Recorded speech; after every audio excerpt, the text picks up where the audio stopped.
औरत का सम्मान अगर आप नहीं कर सकते तो समझिए कि आप अपने माँ का सम्मान नहीं कर रहे, क्योंकि आपकी माँ के साथ अगर ऐसा हुआ होता तो आप पैदा होते नहीं होते। इस धरती पे देखिए, मैं उनको खोदता था इसलिए ताकि वो कम से कम भाभी को अपना ले। खेसारी जी, सवाल ये है कि 2 दिन पहले एक तस्वीर आई, पवन सिंह के घर उनकी पत्नी जाती है, रोते हुए तस्वीर आता है कि कोई इज्जत नहीं करते ये, और सारा कुछ है कि मेरे रहते हुए दूसरी लड़कियों के साथ कमरे में चले जाते थे। आपकी भी बात ज्योति सिंह से होती थी, क्या बात है, आपको क्या लगता है? देखिए, मेरे कहने के बाद सबसे पहले तो मैं नहीं चाहता था कि आप लोग उनके विषय में मेरे से बात करें। रीजन ये है कि उनके कुछ यूट्यूबर हैं, उनके कुछ फैन हैं, उनको ये लगता है कि मैं उनके घर में घुसता हूँ। तो भाई, मेरे घर में कोई नहीं घुसता है। आप लोग कभी मेरी पत्नी के बारे में तो सवाल नहीं करते। अच्छा, दुनिया में कोई भी आदमी रवि जी के पत्नी के बारे में क्यों नहीं पूछता, मनोज जी के पत्नी के बारे में क्यों नहीं पूछता, दिनेश जी की पत्नी के बारे में क्यों नहीं पूछता? क्योंकि हमारा मैटर हमारे घर में सॉल्व हो जाता है। दुनिया की कोई भी चीज जब रोड पे आ जाती है ना तो वो घर की नहीं होती। हमारी अगर गाड़ी है रोड पे कभी आई और फिर से घर में आ गई तो हमारी पर्सनल है। सरकारी अगर आप खुद ही बना दोगे, हर प्लेटफॉर्म पे अपनी गाड़ी को खड़ा करोगे तो वो सरकारी प्रॉपर्टी। और जब कोई भी दुनिया का चीज जब मार्केट में आ जाता है तो वो घर का नहीं होता। लेकिन लोग उनके फैन या उनके कुछ यूट्यूबर बोलते हैं, इनको उनके बारे में बोल के जब तक नहीं मैं बोलूंगा तब तक मैं नहीं चलूंगा। अब उनको कैसे बताऊं कि भाई उनके बारे में तो तुम डेली बोलते हो, तो तुम क्यों नहीं चल जाते हो? उनकी तुम तारीफ भी करते हो, उसके बाद तुम काहे नहीं स्टार बन जाते हो? तुम्हें बन जाना चाहिए स्टार।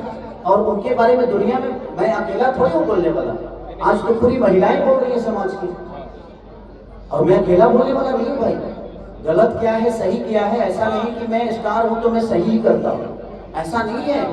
मैं भी इंसान हूँ, गलती मुझसे भी होती है यार।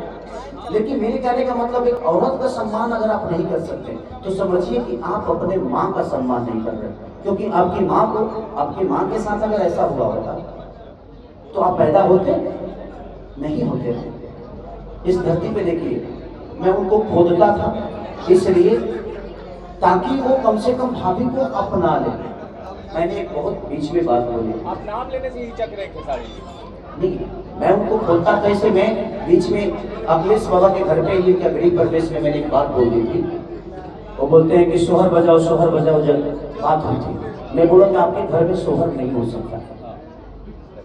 मैं इसलिए बोला था वो बात कि ताकि इस बात को उनको लगे और भाभी को अपना के और मेरे बात को झूठा साबित कर।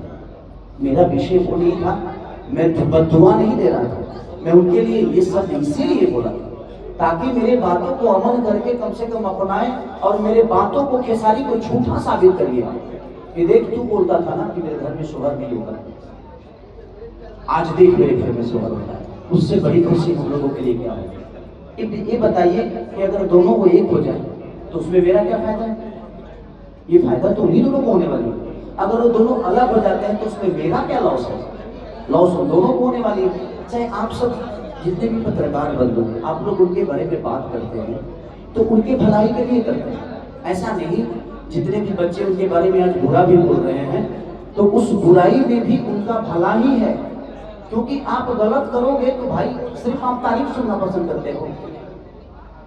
मेरे कहने का मतलब कि जब तक किसी भी चीज की आलोचना नहीं होती है ना, इंसान अपने अंदर सुधार नहीं करता। मैं भी गलत होता हूँ यार, ऐसा नहीं कि मैं भगवान हूँ, मेरे अंदर भी बुराइयां हैं, लेकिन मुझे ये पता नहीं है। आपको बताना पड़ेगा कि भैया आप यहाँ पे गलत हैं, क्योंकि आपकी कोई भी चीज आपको समझ में नहीं आती है, लोगों को समझ में आती है कि आप कितने सही हैं और कितने गलत हैं। तो मैं इसीलिए मैं तो चाहता ही नहीं था कि आप उनके सवाल में से करें।